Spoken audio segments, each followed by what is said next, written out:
anybody from the audience, if you want to, share, your thoughts on this, please jump in, because I know that people are working across very different cultures and very different situations and so on.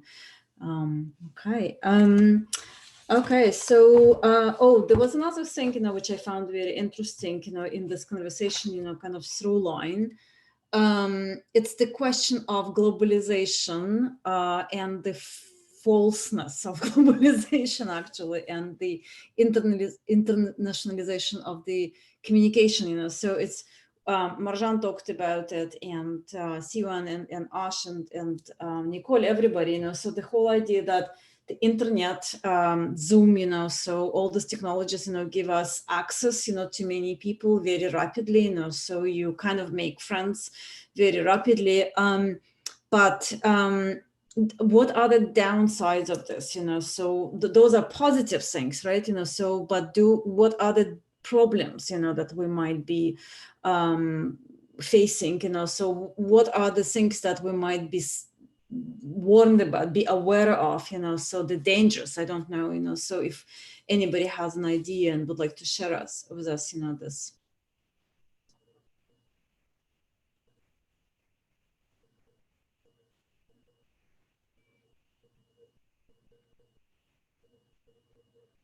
Nope. I can add something, and it goes back to what Ash said about just trying to slow down.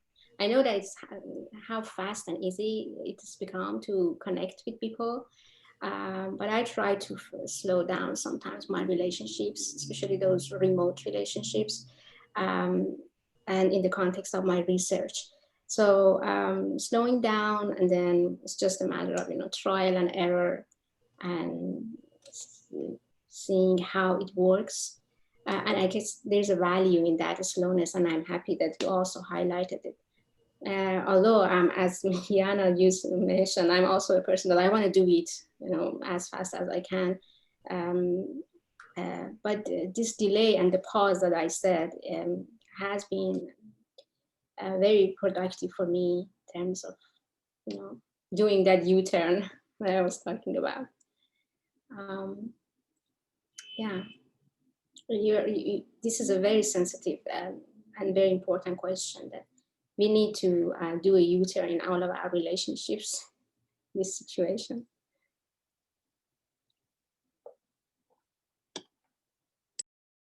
Yes, Ash, please go ahead.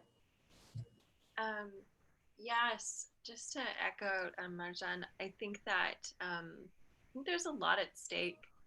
I just want to there was something really important in the chat by someone, and I don't know, I don't want to speak for them. I'll just say that this person said something really important about how even, being visible right now is life or death for some people.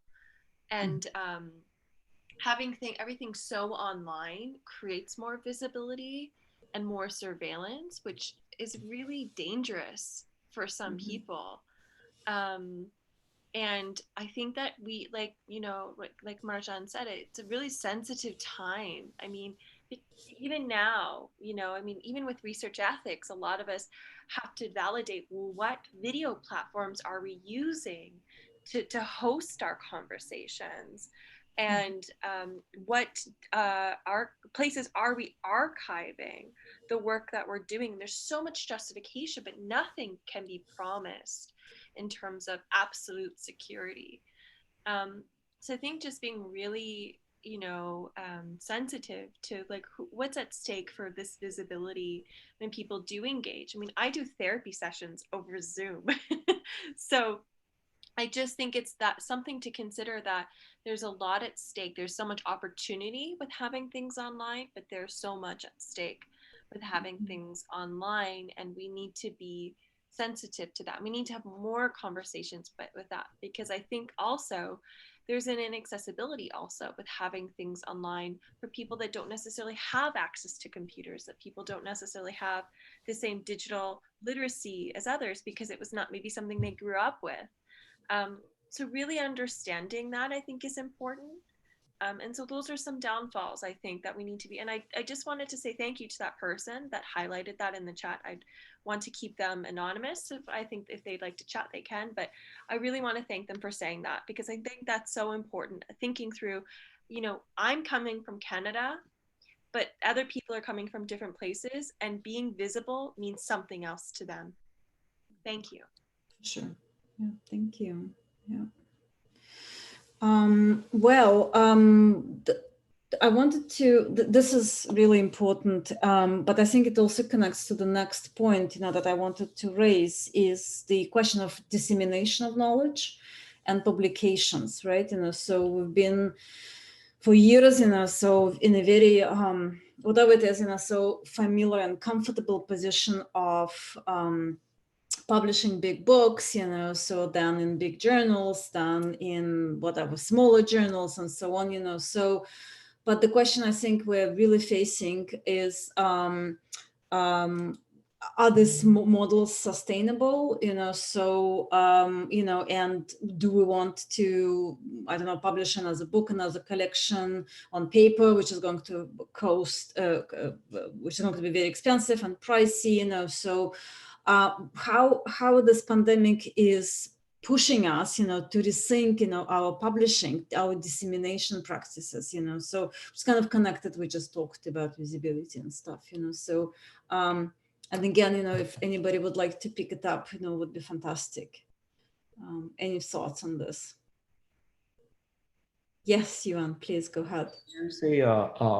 I didn't know this. I just recently got invited to write a short book about 30,000 words for a series published by Cambridge about a Chinese actress.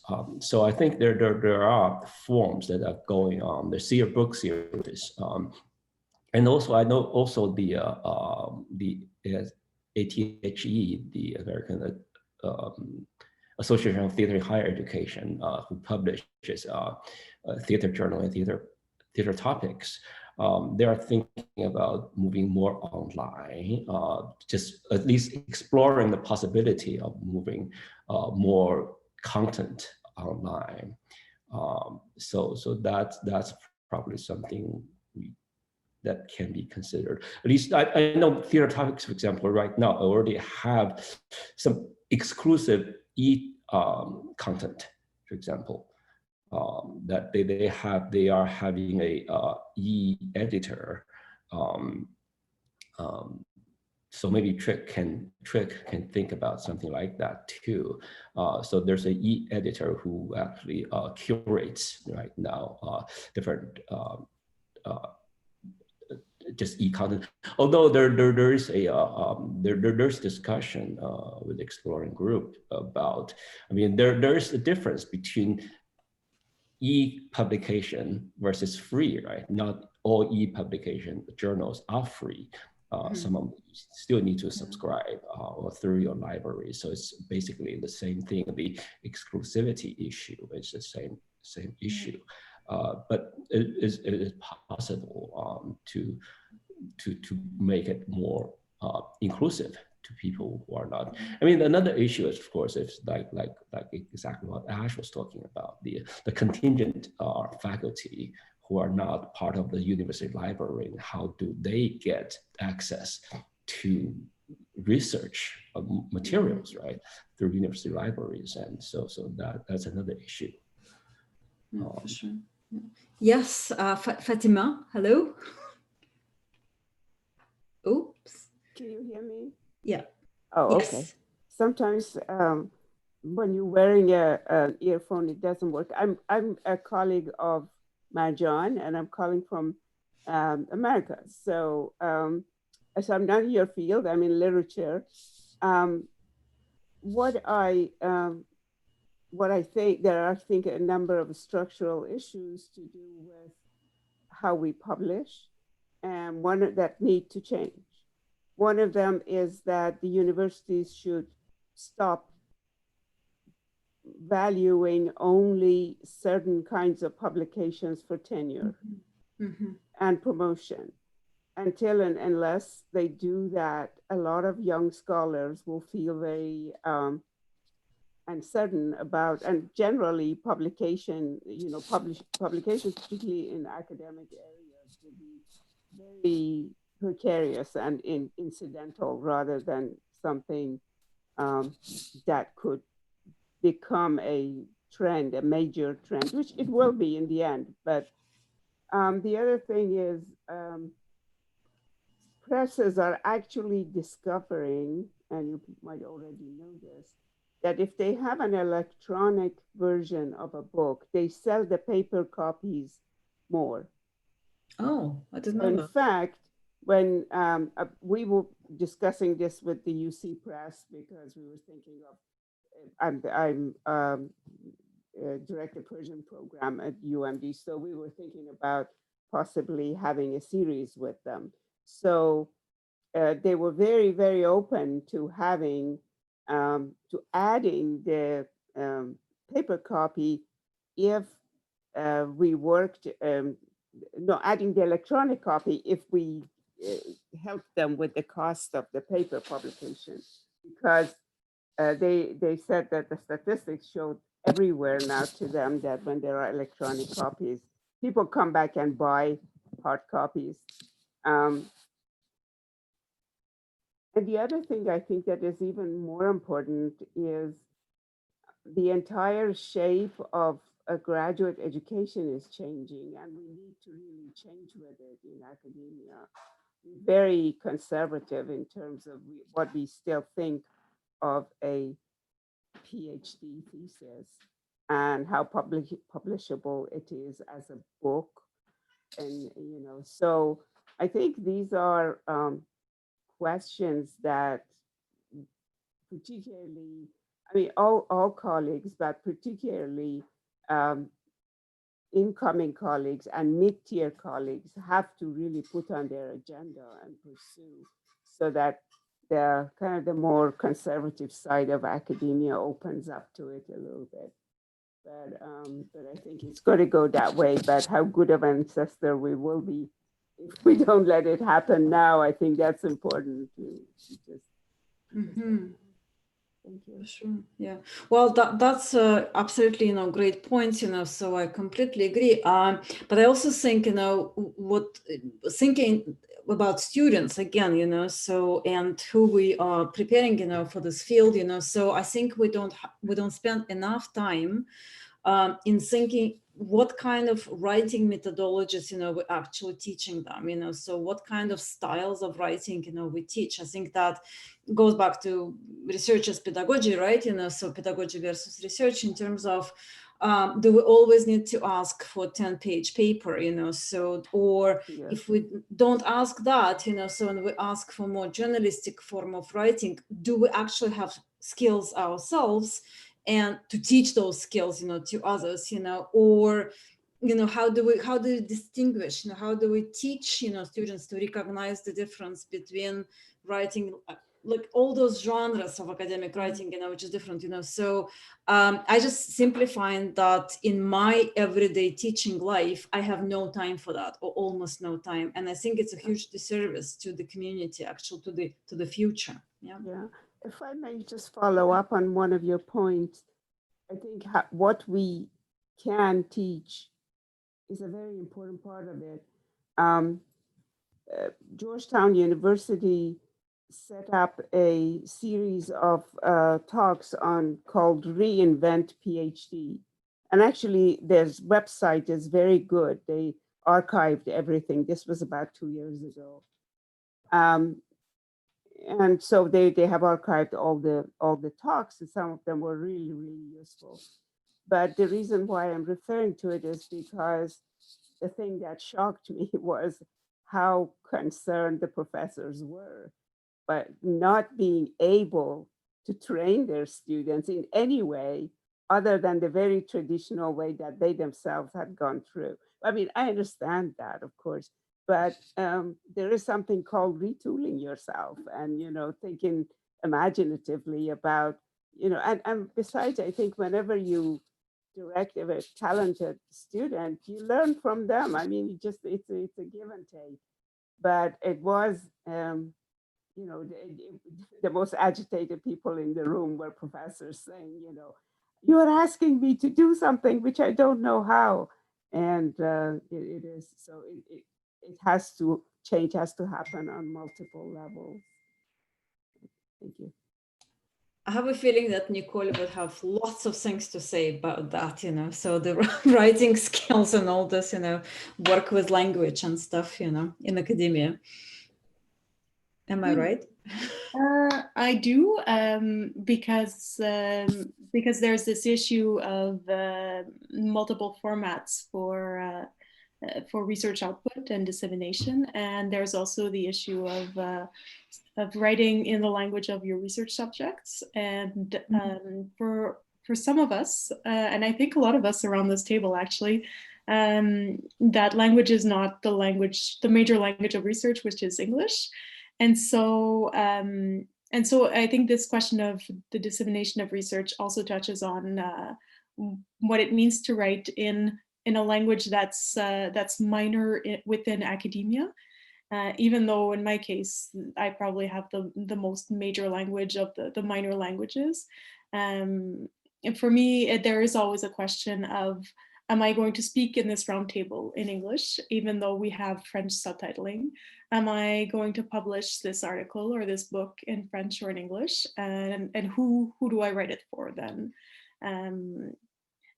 In my teaching, it's maybe a little easier by the fact that I teach in a French department, and so I will only teach my students how to disseminate their research in French, even though that might harm them in the end, because then their research won't be as fully disseminated as if they'd written a very good article in English, for example.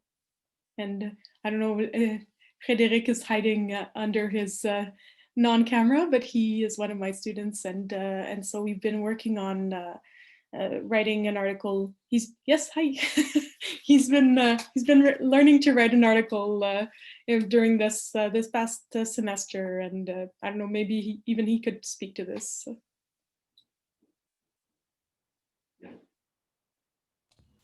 Yeah, well, I'm gonna pause the transcription and talk a little bit, but yeah, it's essentially, it's all about the different ways to promote your research, and it's a good question, in fact, to which language, and it's a problematic that we face specifically here in Ontario, where, being Francophone myself, do I spread it in French or in English, and which of them will have the biggest audience, in fact? And that question is not it's not hard to answer if you're talking outside of Quebec. So yeah, and to go with formatting again, that it's there for sure. Yeah. Merci. Yeah. And of course, you know, like, it's also a question of target audience, you know, because with the language, you know, your audience changes, right? You know, so, and, you know, so, and what your target audience knows or expects, you know, or is used to, right? You know, in the format and the references, you know, changes, you know, tremendously. It's never the same, you know, so like, you are a servant of many masters, right? You know, so you kind of turn into different directions, you know, so when you switch from one language to another, you know, so that's an interesting dilemma, you know, so.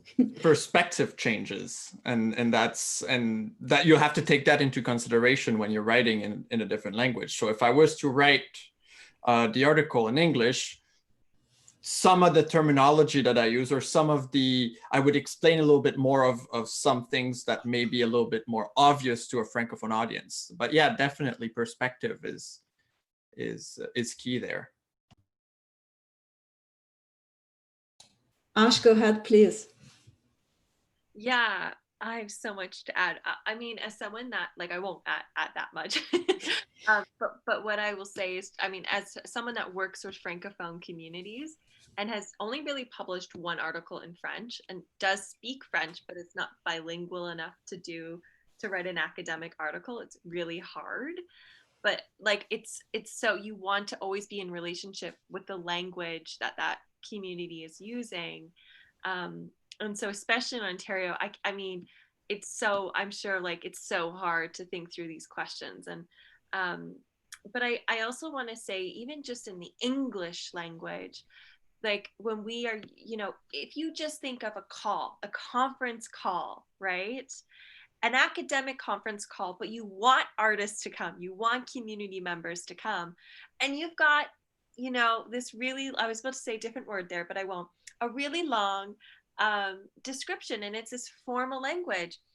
And then you say to yourself, well, gee, like there wasn't many people that, like there was an artist that applied. Well, that language is not going to be accessible to everyone, because not everyone is engaging in these theoretical texts because they don't want to. So something that is, it's always thinking about knowledge mobilization. What are the communities that I want to engage with?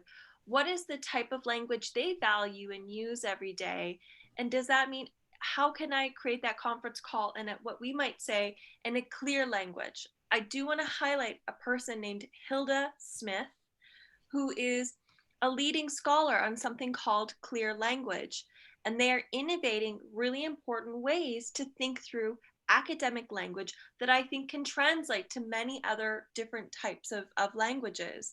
I'll put their thing in the chat. But just changing and thinking through, like, you know, we're talking about, right now we're talking about a lot of verbal languages. What about sign language? What about LSQ, Langue Signe Québécoise? What about American Sign Language? What about, I am sure, you know, different types of sign languages from different communities? We have to think through how knowledge mobilization in new languages, and working with translators, whether that be like, you know, from French to Chinese, but working with someone that understands, that's there, that understands the culture and the words that are used every single day. I really appreciate this dialogue. I think it's so important. Thank you so much for bringing this up, everyone. Thank you. Well, it's, you know, some of us kind of live it every day, you know, every second, you know. So it's, of course, you know, so when you're second language speaker of X, you know, and you kind of, you're about to make a joke, and then you think, oh God, I probably shouldn't, because who knows how that it will turn out, right? You know, so you have that too, you know, going on. But I really, my thinking was more along these lines, but also along the lines of different formats of writing, and specifically for online. I recently started editing an essay section, which is more academic section, for the journal called Critical Stages, and it's run by the International Society of Theatre Critics, you know, so, and it's fully online.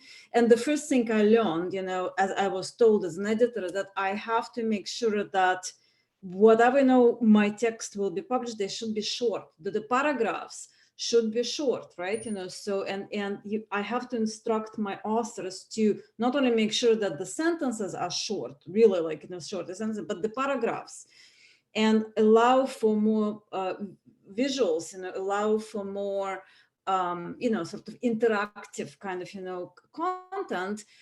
And when it comes to the argument, when it comes to descriptions, you know, so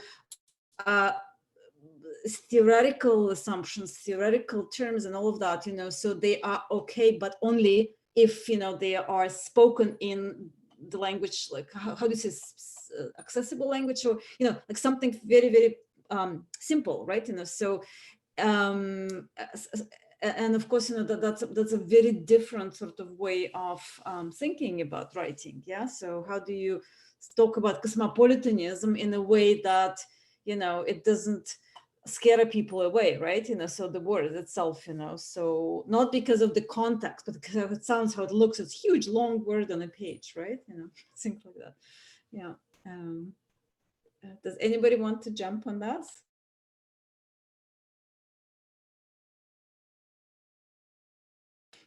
Well, we have about 10 minutes left, you know, so I don't know if, like, I know that chat had its own life, you know, which I didn't check, you know, but some people did. Thank you. So just looking if there is lots of interesting information, so thanks Ash, for Hilda Smith's reference, and the other things as well, so I would really encourage people to check that. Do we have any pressing issue that we would like to address right away in this couple of last minutes, so maybe there is a question that the panelists came up with, or guests, so please, this would be the right time to jump in with anything that you might be interested, or I'm sure we didn't touch on many things.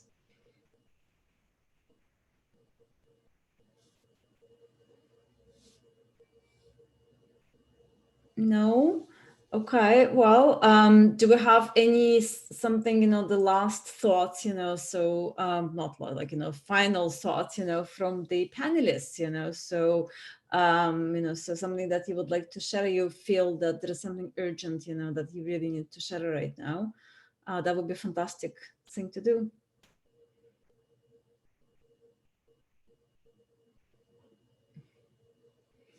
Something, that, would take us through the future, through the next, I don't know how many months, what would be your suggestion, you think,